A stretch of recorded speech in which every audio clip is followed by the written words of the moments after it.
नमस्कार, आप देख रहे हैं सिटी न्यूज और मैं हूं आपके साथ छवि। भारतीय जनता पार्टी के प्रदेश प्रवक्ता डॉक्टर अरुण उरांव ने गुमला के परिसदन भवन में प्रेस वार्ता का आयोजन कर पार्टी के आगामी कार्यक्रमों की जानकारी दी और झारखंड सरकार पर निशाना साधते हुए कई गंभीर आरोप लगाए।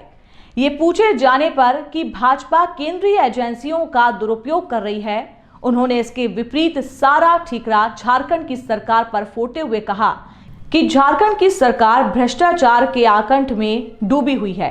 उन्होंने कहा कि इनके अधिकारी विकास छोड़ पैसा उगाही में लगे हुए हैं। उन्होंने सरकार पर एक के बाद एक कई गंभीर आरोप लगाए। इस दौरान भाजपा के भावी कार्यक्रम, गांव चले अभियान और आदिवासी समाज के चौपाल कार्यक्रम की जानकारी दी।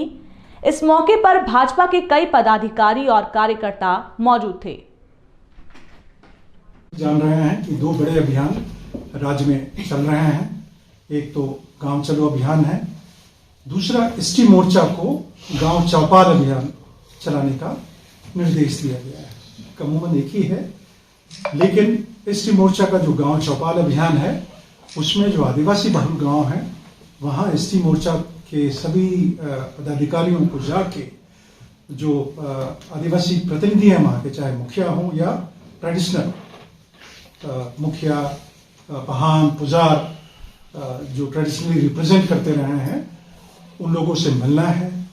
उन लोगों को साथ लेके जो भी आदिवासी समुदाय है उस इलाके का, मान लीजिए खड़िया हो, उरांव हो, महली हो, चीपड़ाई हो, आप जानते हैं पत्ती जनजातियां रहती हैं, तो उस समुदाय के बीच में उनके प्रतिनिधि को लेके जाके बैठ के जो हमारे यशस्वी प्रधानमंत्री महोदय हैं, केंद्र की जो भाजपा सरकार की जो नीतियां हैं, जो केंद्र की तमाम योजनाएं हैं, आप सभी विकसित भारत संकल्प यात्रा में देख रहे होंगे, उन योजनाओं की जानकारी देनी है।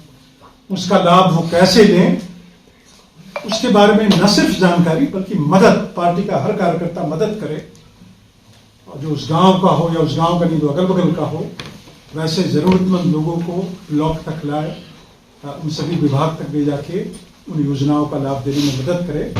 इसके लिए ये योजनाएं चल रही हैं और ये दो बड़े अभियान चल रहे हैं। माने आप ही के पार्टी पर आरोप है, आप उस पार्टी से हैं इसलिए आप ही पर आरोप है कि केंद्रीय एजेंसियों का दुरुपयोग कर रही है आपकी पार्टी। क्या कहना चाहेंगे? देखिए, ईडी को इतना मौका नहीं मिलता इस राज्य में अपनी कार्रवाई करने की है कहीं भी। अगर राज्य की जो एजेंसियां हैं जो सरकार के अधीन है, anti corruption bureau, state police, हर एक डिपार्टमेंट का इंटरनल विजिलेंस डिपार्टमेंट, अगर उसको काम करने की आजादी होती।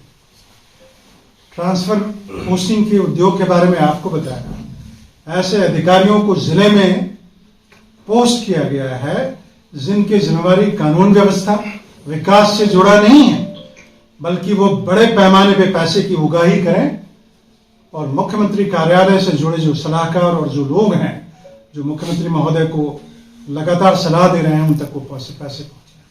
तो क्या वो अपनी जिम्मेवारी निभाने में सक्षम है?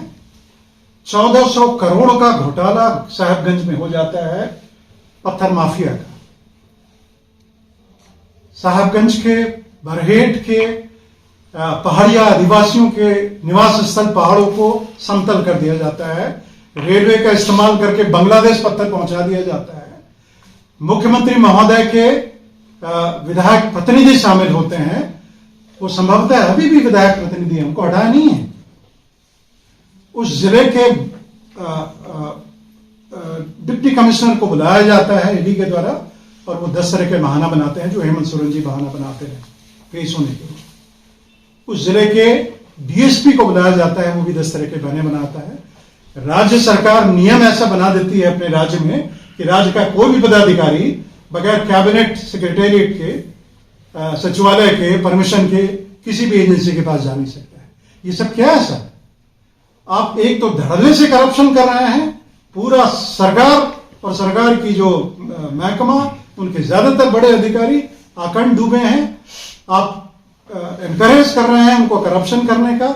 जो एजेंसियां आपके हाथ में है उनसे कोई इन्वेस्टिगेशन नहीं कराते, करप्शन के लिए प्रेरित कर रहे हैं। और कोई एजेंसी जो इससे जुड़ा है, वो इनकम टैक्स हो, सीबीआई हो, ईडी हो, वो अपना कार्रवाई करें, तो आप कहते हैं कि केंद्रीय एजेंसी आपके साथ ज्यादती कर रही है।